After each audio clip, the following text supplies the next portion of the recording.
Hello friends, welcome back to the YouTube channel dictation club. आज का dictation editorial है जो कि संचार साथी ऐप पर हो रही चर्चा पर आधारित है। इसकी पीडीएफ आपको टेलीग्राम में मिल जाएगी। तो ज़्यादा समय ना लेते हुए डिक्टेशन स्टार्ट करते हैं 5 सेकंड के बाद।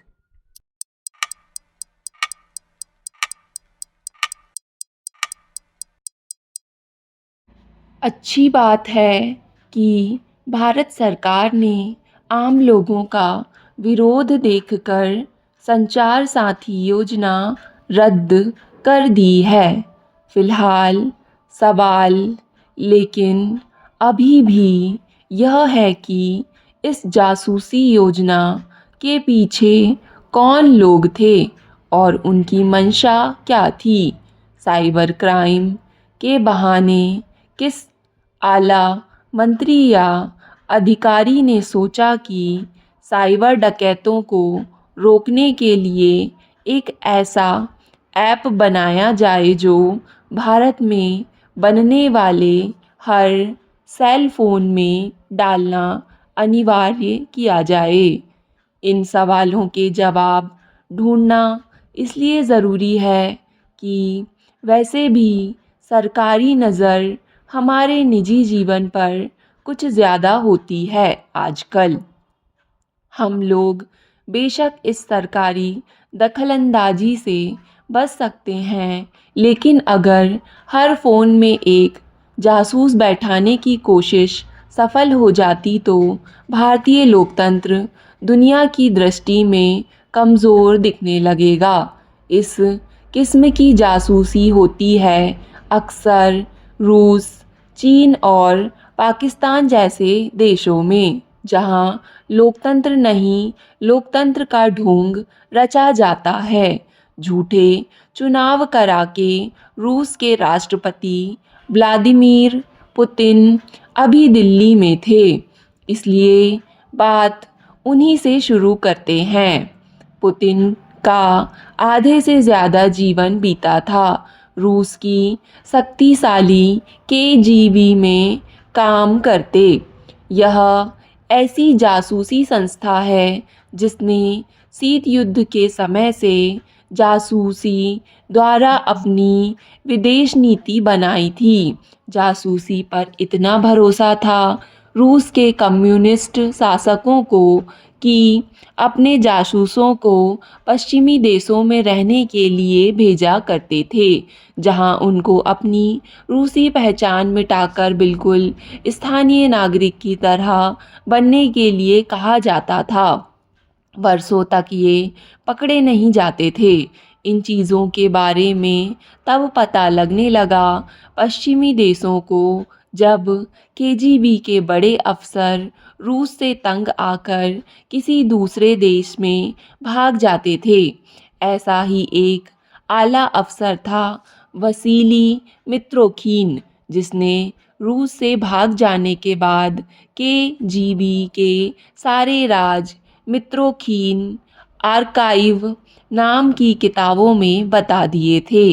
इन किताबों के जरिए मालूम हुआ कि इंदिरा गांधी के कई मंत्री केजीबी से जासूसी के लिए वेतन लेते थे। यह भी मालूम हुआ कि कुछ वामपंथी पत्रकार भी रूस का साथ विचारधारा के आधार पर नहीं, पैसों के लिए दे रहे थे। इन चीज़ों से संचार साथी का क्या वास्ता है? गहरा वास्ता है, क्योंकि यह ऐप अगर डाले जाते हैं हमारे सेल फ़ोन में तो यकीन मानिए कि इनका असली काम साइबर सुरक्षा नहीं, जासूसी होगा। बिल्कुल वैसे जैसे कुछ साल पहले सरकार ने पेगासस नाम का ऐप इज़राइल से खरीदकर पत्रकारों, राजनेताओं, वामपंथियों और विरोधियों के मोबाइल फ़ोन में डालने की कोशिश की थी। असल में बात साइबर सुरक्षा की है ही नहीं। राजनेता जितने बड़े हो जाते हैं उतना ही वे अपने आप को असुरक्षित महसूस करने लगते हैं।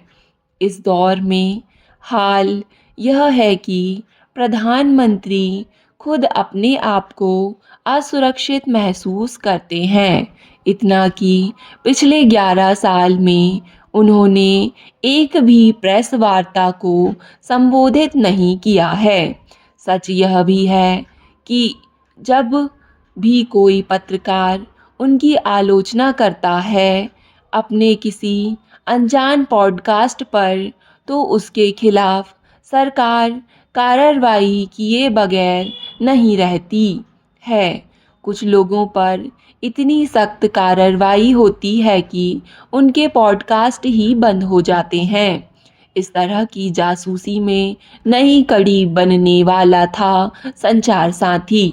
जब इसका विरोध होने लगा तो सरकार ने पहले तो सफाई देने की कोशिश की, यह कहकर कि इसको अपने फ़ोन में डालना अनिवार्य नहीं होगा और इसको कभी भी हटाया जा सकता है। लेकिन बात नहीं बनी, इसलिए कि सोशल मीडिया पर खूब हल्ला मचाया पत्रकारों और नेताओं ने।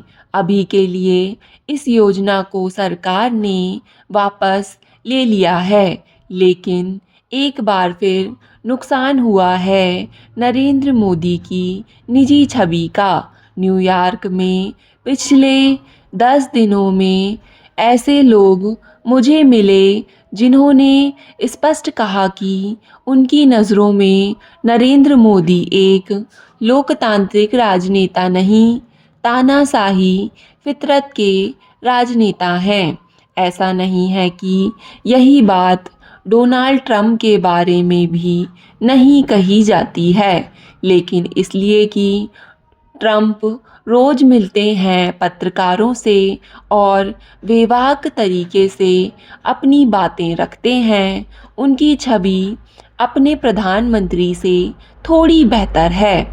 चुनावों के नतीजे बताते हैं कि मोदी की लोकप्रियता में कमी नहीं आई है, तो प्रधानमंत्री अपने आप को इतना असुरक्षित क्यों महसूस करते हैं? क्यों नहीं उनमें कम से कम इतना आत्मविश्वास है जिसके बिना इतने बड़े देश को ढंग से चलाना मुश्किल है? थोड़ा सा आत्मविश्वास दिखाते तो संभव है कि विश्व के बड़े राजनेताओं में उनकी भी गिनती होती। न्यूयॉर्क में मुझे कई लोग मिले जिन्होंने स्वीकार किया कि मोदी के आने के बाद भारत में विकास की रफ्तार बहुत बढ़ी है। उनका कहना था कि जब वे आजकल भारत आते हैं तो उनको आश्चर्य होता है नई सड़कें और नए हवाई अड्डे देखकर। ऐसा कहने के बाद लेकिन यह भी हमेशा कहते हैं कि मोदी को वे पसंद नहीं करते हैं क्योंकि वे लोकतांत्रिक नहीं हैं। संचार साथी वाली योजना का जिक्र अंतर्राष्ट्रीय मीडिया में हुआ है और अक्सर इसके बारे में लोग कहते हैं कि ऐसी चीज़ें लोकतांत्रिक देशों में जब होने लगती है तो सबूत मिलता है कि लोकतंत्र कमज़ोर किया जा रहा है। आम राय यही बन रही है दुनिया में कि भारत में लोकतांत्रिक संस्थाओं को कमज़ोर किया जा रहा है। इतना कि देश की छवि अब उदारवादी लोकतांत्रिक देश की ना रहकर थोड़ी बहुत ऐसी हो रही है जैसे रूस और पाकिस्तान की है। यानी इन देशों में चुनाव होते तो हैं लेकिन लोकतंत्र पर बेड़ियां डालकर, ताकि हम कोई इमरान खान जैसा कठिन नेता जीत जाता है उसको जेल में डालकर चलती है देश की गाड़ी। संसद के शीतकालीन सत्र की शुरुआत अशुभ रही। प्रधानमंत्री नरेंद्र मोदी के कुछ शब्द यहाँ उद्धृत करने लायक हैं। दुर्भाग्य से एक दो पार्टियां ऐसी हैं जो अपनी हार को भी पचा नहीं पाती हैं। मुझे लगता था कि बिहार के नतीजों को काफ़ी समय बीत चुका है और वे संभल गए होंगे, लेकिन कल उनके बयान सुनकर ऐसा लग रहा है कि उनकी हार उन्हें अभी भी परेशान कर रही है। देश में नारे लगाने के लिए बहुत जगह है। आप वहाँ नारे लगा चुके हैं जहाँ आप हारे हैं। स्टॉप। डिक्टेशन पसंद आए तो वीडियो को लाइक तथा चैनल को सब्सक्राइब ज़रूर करें। धन्यवाद।